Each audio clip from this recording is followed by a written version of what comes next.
iri ni isengesho ry'umuntu uri mu isezerano, iri ni isengesho ry'umuntu ukirindiriye Imana. Ku ijambo ryatuye ngo siko bizakuba mutegereza. Abantu bategereje Imana ntibazakorwa n'isoni. Abantu bategereje Imana wabona ko ibyo gucamo bisa nk'ukorwa n'isoni, ntabwo ari ugukorwa n'isoni. Nibizatuma izina ry'Imana rihabwa icyubahiro, nibizatuma uvugiriza impundu kunesha, nibizatuma data ahabwa icyubahiro, nibijya uri muracamo, nibizatuma uhamya Imana no kugira neza kwayo. Haleluya. Nibizatuma uvuga imirimo y'Imana. Zaburi ya 37:3 3:7 haratubwira ngo ntuhagarike umutima. Rimwe ntibavuga ntuhagarike umutima. 3 haratubwira ngo wiringire Uwiteka ukora ibyiza. Umwiringire wo ukora ibyiza, wimubureminga ngo ibyo yakubwiye, wicogozwa n'iminsi n'ibihe. Javuga ngo guma ngo wiringire Uwiteka ukora ibyiza.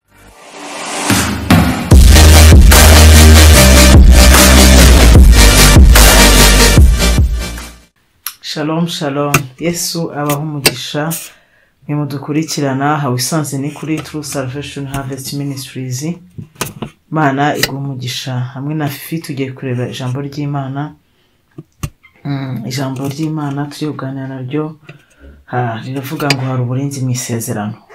Udukurikiranye udukurikira nje kubwira ngo hari uburinzi mu isezerano. Haleluya. Nje kubwira ubwo burinzi buri mu isezerano. Nje kuvuga n'umuntu ufite isezerano. Hari isezerano waba ufite, ariko we wacungujwe amaraso y'igiciro cyinshi. Yesu yatoranyije, Yesu we wagira ubuntu ukakira umwami Yesu, we wakiriye ako gakiza, we wakiriye ubwo buntu, we Imana yagiriye neza. Nje kubwira ngo hari uburinzi. Haleluya. Hari uburinzi bukomeye cyane, kuko hari amasezerano y'abana b'Imana. Hari amasezerano ari ku bantu bose batoranyijwe, hari amasezerano ari ku bantu bakira umwami Yesu. Nje kubwira ngo uburinzi buba muri iryo sezerano. Nje kubwira uburinzi bw'umuntu ufite iryo sezerano buri ku buzima bwe. Hari uburinzi buri mu isezerano, uburinzi ku muntu ufite isezerano. Nje kubwira ngo uburinzi buri ku muri uwo muntu. Nje kubwira ubwo burinzi. Haleluya. Umuntu ufite isezerano, umuntu urigenderamo iby'Imana yakubwiye. Ese hari ibintu Imana yakubwiye izagukorera? Ese hari icyo wavuganye n'Imana? Ese hari ikintu Imana yagusezeranyije? Hari icyo wayiganye iragusezeranya? Hari isezerano Imana yaguhaye? Nje kuvuga uburinzi buri ku isezerano. Ntugire ubwoba ari asezerano Imana yaguhaye, amasezerano ufite. Nje kubwira buryo cyarindwa. Haleluya. Wowe uri muri iryo sezerano, nje kubwira uburinzi buri ku isezerano ufite. Yesu ashimwe cyane. Haleluya. Ijambo ry'Imana ryo kwizerwa kandi ni ryo kuri. Icyo Imana yavuze cyose izagikora. Icyo yavuze cyose cyanditse hano. Iri niryo jambo rikomeye cyane rihambaye. Iri niryo sezerano dukomeye dufite rikomeye kuruta ariya yose batubwira ngo Imana igukoreye, Imana igukoreye ibi. Bibwiwe n'umwana w'umuntu. Ushobora kuba umwuka w'Imana umuciyemo akakuvugana nawe, ariko ugiye gutsa Imana aya masezerano. Harimo amasezerano menshi ku burwayi, ku gutera imbere, ku ngo. Hari amasezerano akomeye cyane ari muri iri jambo. Nubwo nariya nayo ari mazima, ari amasezerano mazima n'igihe yasezeranya ikayasohoza, ariko nje kubwira uburinzi buri ku isezerano. Yesu ashimwe cyane. Uburinzi buri mu isezerano. Iri sezerano Imana igwa rifite uburinzi. Iri sezerano Imana igwa rashinganye. Imana iribereye maso iri sezerano. Haleluya. Yesu ashimwe cyane. 25 Zaburi 25:3 haravuze ngo siko bizaba mu bagutegereza. Siko bizaba. Hejuru y'ibintu byose ushobora kubona, hejuru y'intambara, hejuru y'ibibazo bitandukanye ufite, hejuru y'ibintu muraca mudafite igisubizo, ntabwo ari uko bizaho. Siko ku bantu bafite isezerano ry'Imana, ku bantu Imana yatoranyije, ku bantu Imana yavuganye nabo, ku bantu Imana ifite icyo yavuganye nabo, ntabwo ari ko bizaba. Ntabwo ari uko bizahora. Ntabwo ibyo umwanzi ashaka ariko bizaba. Ntabwo ushobora guca mu bihe, ugaca muri situation igoye, ugaca mu bihe bitandukanye bikugoye bikuruhije, kuvuga ngo ko se hari ikintu ibintu Imana yavuganye nanjye byari igipindi. Niyo yavuze cyane, ntabwo ari yo yambwiye. Ariko nje kubwira ngo Imana ibyo yakubwiye n'ukuri ntabwo ibeshya. ariko ibintu ucamo byose intambara dura nazo, isezerano Imana yavuganye nawe rirarinzwe. Hari uburinzi bukomeye ku muntu Imana yasezeranyije, ku muntu Imana yavuganye nawe. Muri bukabiri tubwira umugabo witwa Kalebu, nyuma y'imyaka myinshi, ariko kubera uburinzi bwa kwisezerano ajya kuburana uburenganzira bwe, ajya kuburana, ajya kubaza iby'isezerano. Abwira Yosuwa, aramubwira ngo ese uribuka ibyo Uwiteka yavuganye natwe i Kadeshi Baruneya? Aramwibutsa.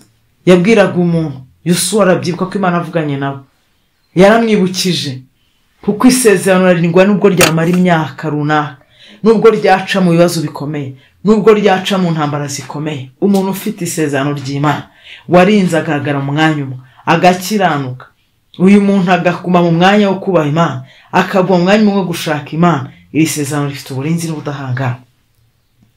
Ijambo ryavuye ngo siko bizamuba gutegereza nta muntu uzakorwa n'isoni. We muntu ucomoka ukava mu isezerano, isoni zizagukora.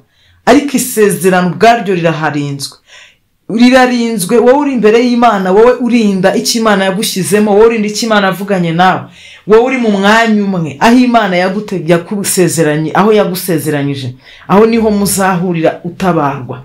Iby'Imana yavuganye nawe bizasanga uri muri wa mwanya, bizasanga ugitegereje, bizasanga uri muri wa mwanya. Kubera ko Kalebu yaravuze ngo zambaraga Imana, ngo zambaraga nari mfite ngisezeranwa, ngo n'ubu nizo ngifite. Niko Bibiri tubwira ngo Imana amuhesezerano ku myaka 40, ajya kuryibutsa kuri myaka 80. Riba rigira rikigutegereje. Ikibazo ni wowe. Biratubwira ngo siko bizaba. Kereka umuntu uva mu isezerano. Iyo uvuye mu isezerano, isezerano wasezeranyijwe ntago wabigisohoye. Iyo waricomotsemo ngo bava mu isezerano nta mpamvu niyo bazakorwa n'isoni. Wowe utavuye mu isezerano, wowe ubeye maso isezerano, wowe uririnze uribungabunze, nta soni zizagukora. Imana ntiyita ku myaka bimaze, Imana ntiyita ku bintu ucamo, Imana ntiyita ku ntambara, Imana ntiyita ku bakuvuga, abaguseka, ntiyita ku gihe bimaze. Imana yo mu ijuru irinda isezerano ryayo ku buzima bwayo. Ibikiririnze, ariko wowe ucomotsemo birafeiringa. Iyo ucomotse mu isezerano ukorwa n'isoni. Haleluya, haleluya, haleluya. Wowe ukorwa n'isoni, ikintu kizagufasha cyonyine, ikintu kizagufasha ahakane ngo Uwiteka nyereka inzira yawe, unyigisha imigenzereze yawe. Iri ni isengesho ry'umuntu uri mu isezerano, iri ni isengesho ry'umuntu utegereje Imana, iri ni isezerano ry'umuntu uri, ni isengesho ry'umuntu urindiriye Uwiteka, iri ni isengesho ry'umuntu ukiri mu isezerano, umuntu ukirindiriye ko Imana isoza ibyavuganye nawe. Ahora yibwira ngo unyereke inzira zawe, ahora yibwira ngo unyigishe imigenzereze yawe, ahora yibwira ngo unyobore umurava wawe, unyigishe kuko ari we Mana y'agakiza kanjye. Niwe ntegereza umunsi ukira. Wibuke Uwiteka, ibuka imbabazi zawe no kugira neza kwawe, nkuko byahozeho kera kose, ngo nkuko byahozeho kera kose. Iri ni isengesho ry'umuntu uri mu isezerano, iri ni isengesho ry'umuntu ukirindiriye Imana. Ku ijambo ryatuye ngo siko bizakuba mutegereza. Abantu bategereje Imana ntibazakorwa n'isoni. Abantu bategereje Imana, wabona ko ibyo guca mu bisa nk'ukorwa n'isoni, ntabwo ari ugukorwa n'isoni. Nibizatuma izina ry'Imana rihabwa icyubahiro, nibizatuma uvugiriza impundu kunesha, nibizatuma data ahabwa icyubahiro, nibijya urimo uracamo, nibizatuma uhamya Imana no kugira neza kwayo. Haleluya. Nibizatuma uvuga imirimo y'Imana. Zaburi ya 37:3, 3:7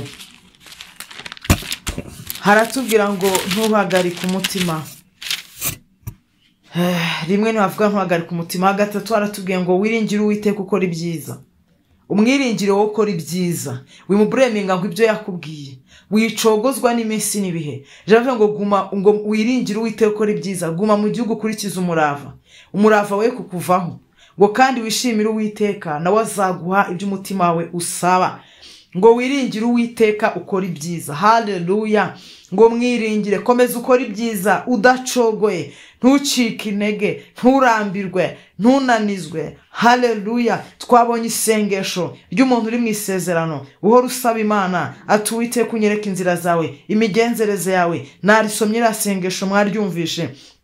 Ijambo ryatubwiye ngo kora ibyiza, guma mu gihugu ukurikiza umurava, guma mu gihugu ukurikiza umurava mu gihugu ni mu gakiza naho Imana igushaka. Haleluya. Ngo wishimire Uwiteka, ngo nawe azagwa ibyo umutima wawe umusaba, ngo ari kugira umurava. Kurikiza, wiringire Uwiteka, ukora ibyiza, ugume mu gihugu ukurikiza umurava, ntucike intege, ntucogore, ntunanizwe. Ahangaha isezerano umuntu urimo ntabwo Imana ijya yita ku myaka rimaze. Twabonye Elizabeth risohora ashaje, twabonye ba Sara risohoza imyaka igiye ibaye myinshi cyane, twagiye tubona bahana bose n'abantu bagiye batawarwa imyaka ibaye myinshi. Ntabwo Imana ikangwa n'isezerano, ntabwo Imana ikangwa n'igihe rimaze, ntabwo ikangwa n'igihe isezerano rimaze, ntabwo ikangwa n'igihe imyaka n'ibyo uciyemo naho uciye. Ntabwo ibyo ngibyo bikanga Imana. Imana ikintu yitaho ni wa mutima udacogoye, wa mutima udacitse intege. Ijambo ryatubwiye ngo ugume mu gihugu ukurikiza umurava, ako gakiza Imana yaguhaye, icyo gihugu urimo, icyo gihugu ukurikiza umurava, wiringire Uwiteka, ukora ibyiza, ngo kandi umwishimire, ngo nawe azagwa ibyo umutima wawe usaba. Umwishimire nawe azagwa ibyo umutima wawe umusaba. Umwishimire azagwa ibyo umutima wawe umusaba. 5, ikoreze Uwiteka urugendo rwawe rwose. Mwikoreze urugendo rwawe rwose.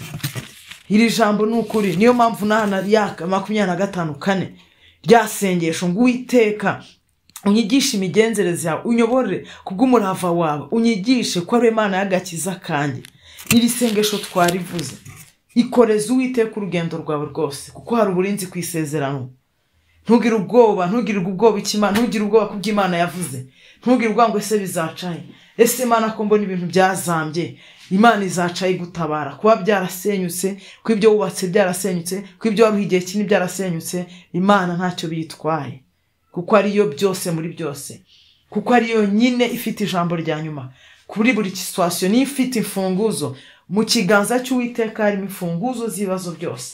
Ntacyo biyitwaye, nta kibazo bifite. Nawe nje kugira ngo ntucike intege, ntuterwe ubwoba na situation. Ifite urufunguzo rufungura buri cyumba cyose, buri muryango wose urimo ibyawe, kuko idakangwa n'ibihe n'iminsi. Niyo mpamvu idateye ubwoba. Yavuze ngo kereka uzava mu isezerano nta mpamvu, uwo azakorwa n'isoni.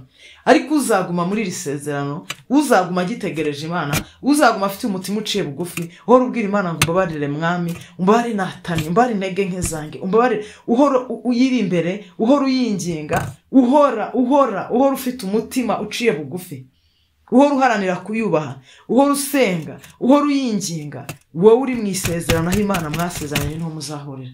Ntabwo Imana izagusanga inyuma y'isezerano wararivuyemo. Ntabwo Imana izasanga wararambitse. Ntabwo Imana izasanga bitakigufasheho. Ntabwo uzabonana n'Imana. Imana ihura neza n'umuntu ukiri mu isezerano kandi uyitegereje. Wikoreze Uwiteka urugendo rwawe rwose. Yibwire gahunda zawe, yibwire imigambi yawe, yibwire uko byumva, yibwire uko wiyumva, kuko Imana irindi isezerano iribereye maso kurenza uko bitekereza. Ngo aba ariyo wiringira nayo izabisoza, ngo kandi azerekana gukiranuka kwe nk'umucyo. Iyi Mana utegereje, iyi Mana uhamagaye, izerekana gukiranuka kwayo nk'umucyo ku buzima bwawe.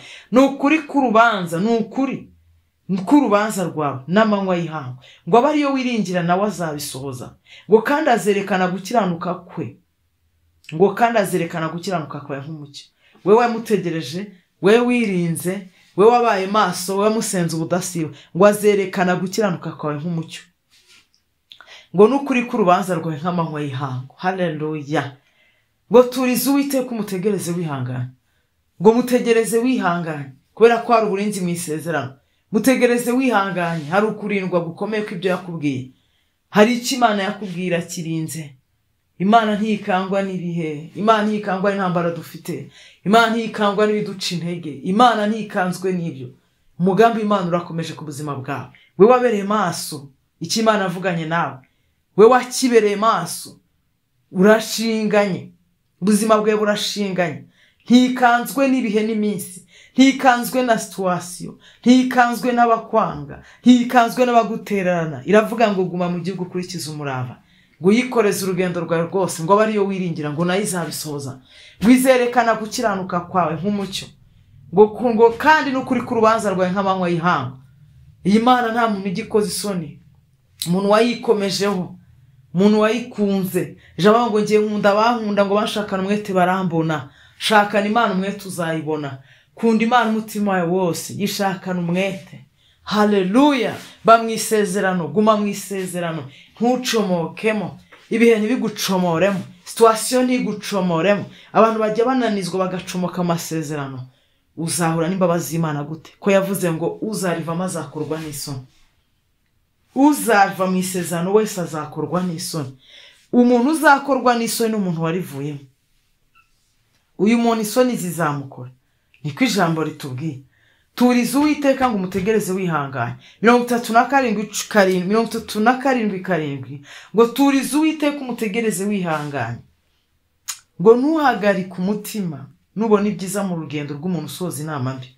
Witerwa pressure n'abakiranirwa ubona iterambere bagezeho.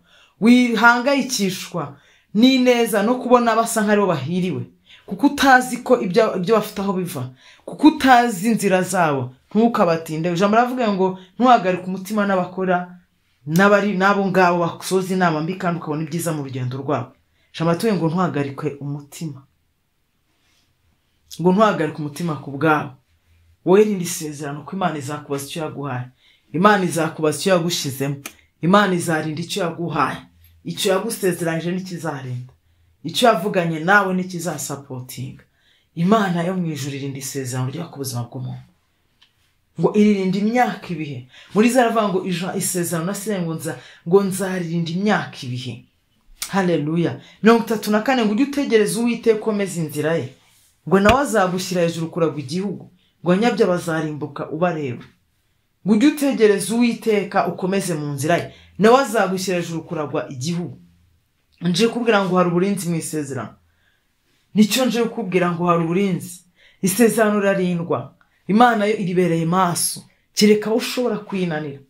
Kubera ko impamvu mvuze ngo uba wayinaniye, kwiravuga ngo nshobozwa byose, ngo dushobozwa byose na Kristo duha imbaraga. Iyo unaniwe uramutabaza akaguha imbaraga.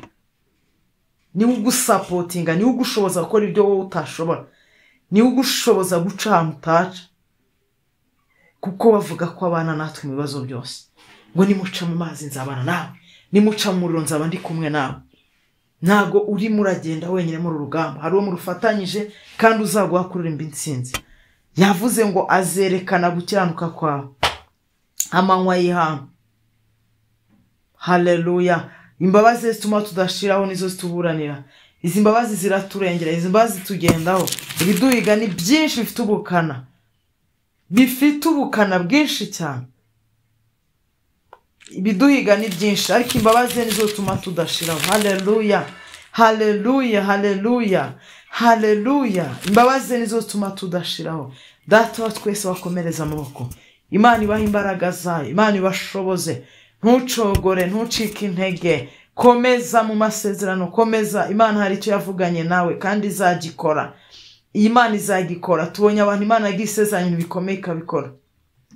Nta kintu bitwaye. Nta kintu Imana bitwaye kukugirira neza. Ni iby'icyubahiro. Kuri yo ni amashimwe.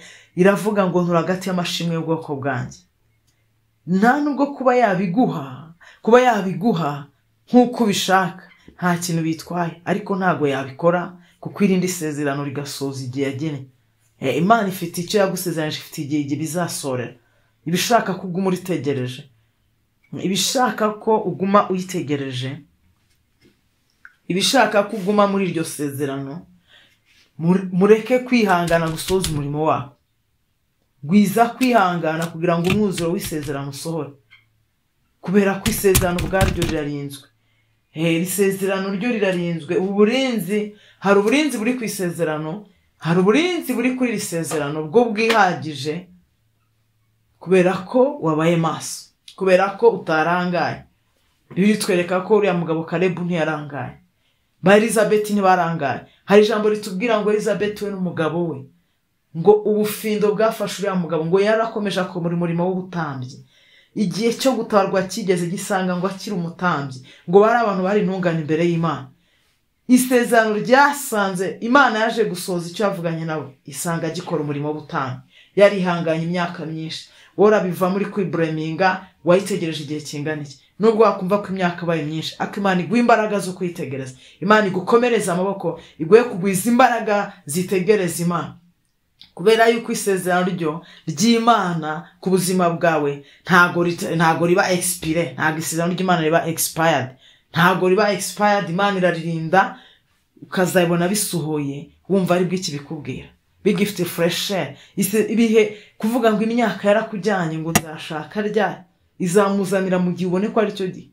Kubyara izabaguhera mu gihe wumve ko itigeze ikererwa. Mu gutegereza Imana habamo uburyohe bwinshi cyane, kubera ko isezerano ry'Imana ryo ririhagije, rirarinzwe, riri protege. Isezerano ry'Imana riri protege, nje kuguhumuriza ngo riri protege.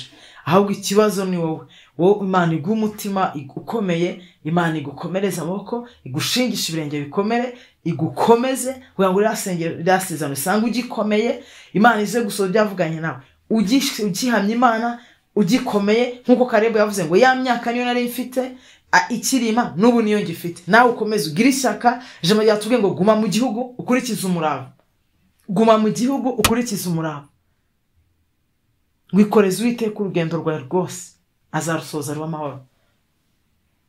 Don't give up, please. Guma mu gihugu ukurikiza igihugu, ukurikiza umurava, ntucogore, ntucike intege. Ibyo udashoboye Imana iraza kubigushoboza, ibyo utabona ko bishoboye, ibyo ubona ko biremereye, ibyo ubona ko bimeze nk'ibikuta, ibyo ubona utabona inzira. Hari igihe umuntu agenda akabona nta n'inzira arimo arabona, mu nzira ye harimo umwijima, harimo ibikuta, mu nzira ye nta n'agacyo, huzuye umwijima gusa, nta n'inzira abona. Ariko niwo umutima wawe wubaha Imana, niwo umutima wawe ukunda Imana, Data wa twese azatuma umucyo utambika imbere yawe, azagwa kuri indirimbo z'abanezerewe. Uzaramukira mu gitondo, uzaramuka igitondo kimwe, ngo haraho kurira kwarara umuntu ako bwa kimondo zikavuga. Hari igihe uzasohoka, hari igihe uzasohoka, hari igihe buzacya ibintu byahindutse, hari igihe buzacya dosiye zubuwe, hari igihe buzacya ubona ibintu byahindutse, hari igihe buzacya kuvuga ngo ibintu byarahindutse, hari igihe buzacya uvuga ngo ibintu byarahindutse ntabwo bikiri kwa kundi, kubera ko Imana yanyuranyije ibihe. Niyo mpamvu ivuze ngo guma mu gihugu ukurikiza umurava, wikoreze Uwiteka urugendo rwawe, nawe azarusoza. Mureke twikoreze Uwiteka ingendo zacu, mureke tumwikomezeho, kuko ari we banze ryo kwizera, kuko ari we byose byacu, kuko ari ufite urufunguzo rw'ibibazo byacu. We ibyawe azi aho biri. Ndabizi ko buri muntu wese unkurikira, ibyawe Kristo azi aho biri, niwe wagukonekita nabyo, azi aho biri, azi aho biri. Guma mu isezerano, uzabona bisohoye, amaso yawe ubone, uzabona bisohoye amaso yawe abibone. Uririmba indirimbo z'abanezerewe, uvugirize impundu kunesha, uvuge ngo Data ndagushimiye ko usoza icyo wavuze, ngo turagati y'amashimwe bwoko bwe. Abashaka ko tumushima nawe aranezerwa, kandi abashaka kuducura ngo inkamba zidushiremo, abashaka ko tuba strong, tubagabanya abagabo guhamya Kristo, abashaka ko tugwiza imbaraga z'umutima, abashaka ko dukomera, abashaka ko duhagarara neza dushikamye, tukamuhamya tudatewe ubwoba, tudahanze amaso bitugose, ahubwo tumuhanze amaso tumwiringiye kandi tumwizeye. Ari we twubakiyeho, tutubakiye kubifatika, tutubakiye ku bindi tubona, umutima yacu ariyo ishikamije, ariyo dushikamije kuri we. Ni icyo abashaka tuba strong. Hari uburinzi ku isezerano, iryo ryo utuze ku isezerano ryawe ririnzwe, ngo siko bizahora, sinako bizaba, kereka umuntu uzava amasezerano ntawe, buri muntu azakorwa n'isoni. Imana ikundire gukorwa n'isoni, komeze kugirira neza, nifurije komeza kuyikomezaho no kwihanga amaso cyane, uyikomezeho. Imana y'umujuru bamugisha. Shalom shalom.